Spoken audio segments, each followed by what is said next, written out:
Hey guys, welcome to another video. Today we're going to go over the top 10 pistols for home defense. All right, so this is my pick. All right, first of all. Second of all, this list can change next week. This list could change in a month. This list could change in a year. I might make another video on this. So this isn't a permanent, never changing list. Okay, this is just my pick, top 10 pistols that I think that would work for me and probably most people in my audience. So without further ado, let's begin. Springfield XDM. Starting out the list, our 10th pick is a Springfield XDM. And yes, we are starting off this list with a 45.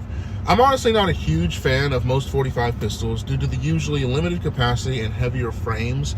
However, I certainly see the appeal in certain circumstances. This 45 ACP pistol has a large magazine capacity and surprisingly excellent ergonomics. It's known for its accuracy and durability. The heavy frame actually helps a bit with the felt recoil of the bigger round. Springfield has made some very prominent firearms in U.S. history.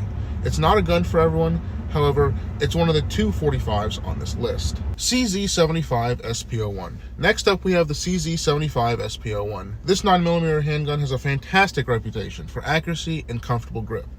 Its all-steel construction helps reduce recoil, making it easier to control. The recoil has been quoted as being described as a massage to the hands. This gun really is a hunk of metal. The CZ75 is going to be difficult to break or wear out. These are battle-proven, well-vetted firearms.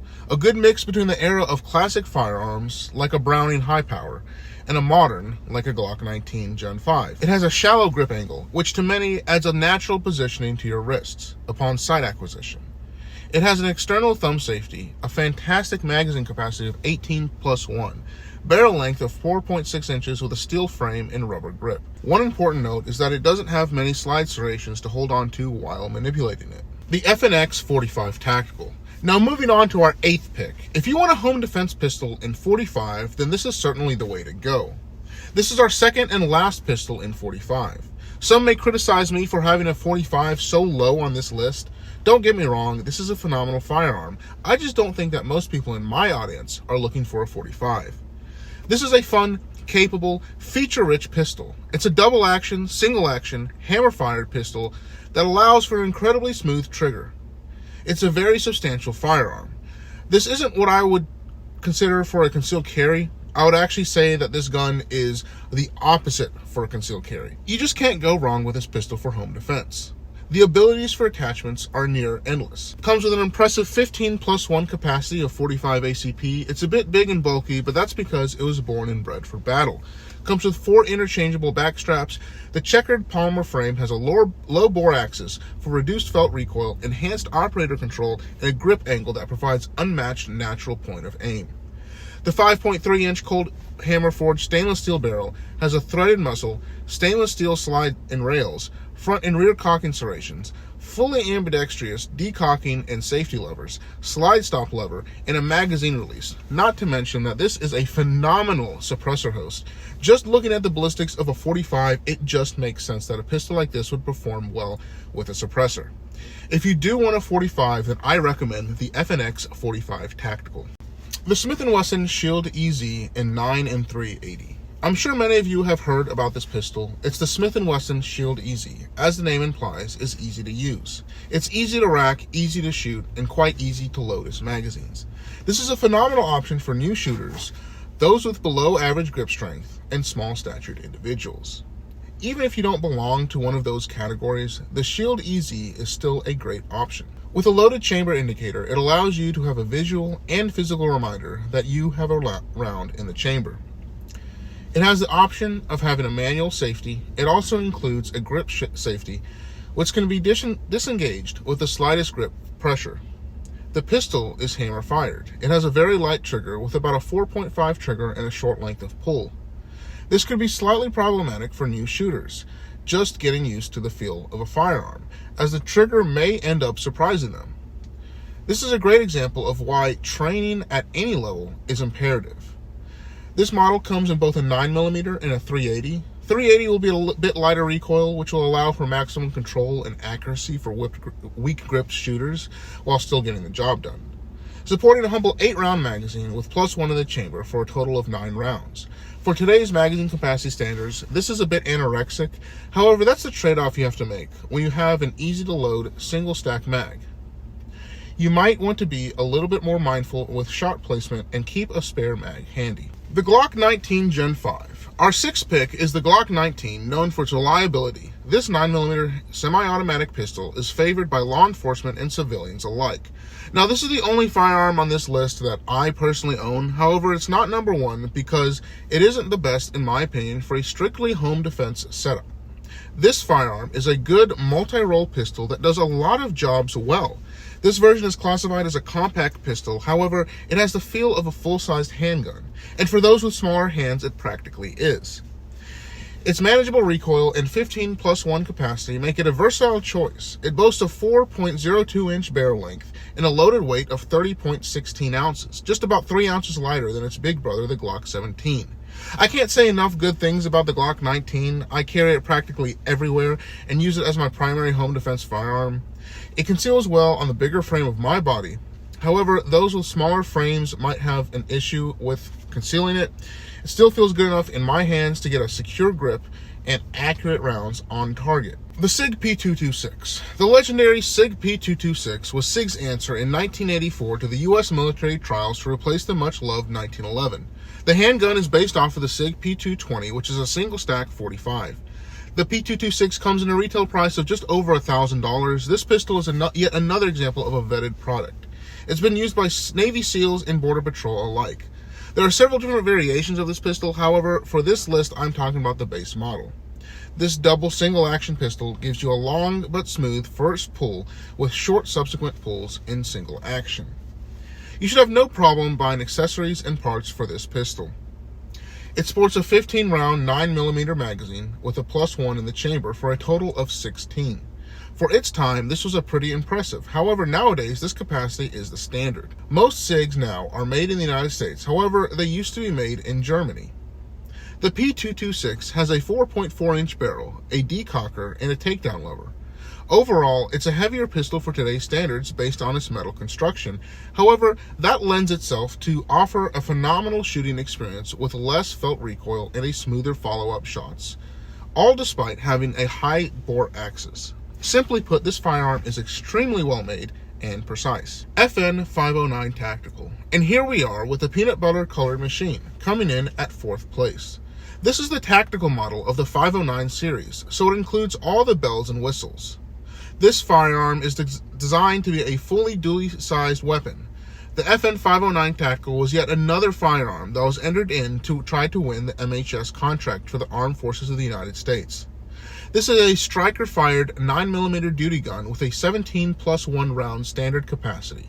Full retail comes in at about $900, which honestly, you get a lot for that. You get an optic-ready slide, a suppressor height sights, and the threaded barrel. This firearm is yet another great suppressor host. Of course, you have a rail to mount your light as well. It has a 4.5-inch barrel and a loaded weight of 33.3 ounces.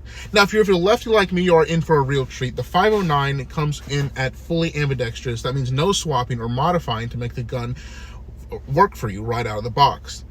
There are few fully ambidextrous firearms out on the market. This is a bit heavier trigger with a short reset. If you have this firearm, you'd be doing yourself a disservice not to run it suppressed. In the context of home defense, suppressing your firearm can save your hearing and health. You wouldn't want to damage your hearing if you can help it. These are all great reasons why the FN 509 Tactical ranks so highly on my list. The Glock 17 Gen 5. The tried and true Glock 17. You know this was coming up on this list, you just might not have known where. The Glock 17 is one of the most iconic firearms ever created. From its past history with its invention in 1982 to its current iterations with the Generation 5, Gaston Glock really knows how to make a pistol. Glock handguns were used by law enforcement, militaries, and civilians around the world. This pistol is like the AK of the pistol world. It just keeps running. Its loose tolerances allow for unmatched reliability and compatibility with a variety of ammunition brands. It's well known how dirty it can get and still perform. It has a standard capacity of 17+1 of 9mm, sports a barrel length of 4.49 inches, and a loaded mag weight of 33.33 ounces. Depending on the ammunition, this may vary slightly. Overall, size and weight of the firearm makes for a very smooth shooting experience. The trigger is what you would expect from any Glock. It's not light, but it's not the worst in the market, at least in my opinion. It comes with a trigger safety as well as a few internal safeties, yet no external safety, which is to be expected with Glocks. That isn't necessarily a bad thing, it's just something that someone should be aware of before purchasing. What this firearm lacks in looks, it makes back in reliability and peace of mind in a trustworthy brand. The Smith & Wesson 2.0 5-inch Performance Center. Here we are back with yet another Smith & Wesson. The 2.0 Performance Center is a phenomenal option that has a lot of features straight out of the box that is difficult to find on most new firearms. It carries a capacity of 17 plus 1 rounds for a total of 18 rounds. It has a weight of only 30 ounces. This gun can be considered as an entry-level race gun. It's a polymer frame striker-fired gun with a full 5-inch barrel. Comes with a ported slide as well as slide cuts to reduce weight. The 2.0 Performance Center comes optics ready right out of the box with a light rail and steel barrel. Comes with suppressor height sights as well. One of the things that I can recommend to make this gun feel even better is to put an Apex trigger in it. This is a great looking and feeling do-all race style gun. You can get all of that for the modest $700. It's not only a solid pistol, it's also affordable. Whether you're looking to get into race guns on a budget or you're wanting a quality feeling pistol, the Smith & Wesson 2.0 Performance Center is the way to go. The Sig P226. The newly adopted pistol by the Armed Forces of the United States is the Sig P226. What's remarkable about this pistol is its modularity. You can easily change its size, caliper, and grip to suit your needs. It offers reliability and accuracy. It is truly the pinnacle workhorse of pistols, albeit its tight tolerances. Nothing much compares to the performance you can get from this handgun, especially for the price. You can go to war with this handgun, truly. There is a reason that the United States military chose this handgun for service. This is the pistol that should be marveled at, and is the reason I'm putting it at the top of this list. I hope you guys enjoyed this video, and I hope this video was informative to help you choose what a good home defense pistol is. Tell me down below if you guys agree with my list, if you guys disagree, and why. Also, it would be nice to know from you guys down below, what do you have at home for your home defense pistol? One thing I did want to talk to you guys about real quick was, well, first of all, I did use a teleprompter for this video as well, so I hope it wasn't that bad. I tried, I tried a little bit harder on this one to try to make it a little bit more natural. It might not have been, because I think there's a few times when I spoke a little bit too quickly. Whatever, I'm not going to talk too much about that. However, the other thing is I was looking at my analytics on YouTube the other day, and there's a couple things. First of all, for some reason, I've been getting a lot more views recently on some of my videos, which, thank you. I really appreciate that. Each and every one of you means a lot. Second of all, one thing I've noticed is that about 90-something%, 98, 96% of you guys aren't even subscribed. So if you guys are watching this video, please subscribe down below. I really appreciate it. It really helps me out, and it helps me to create more content like this. And not just like this. There's probably going to be even better content in the future coming. But just let me know what you guys think down below. I appreciate you guys. Drop a like. But for now, thank you guys so much for watching, and I will see you next time.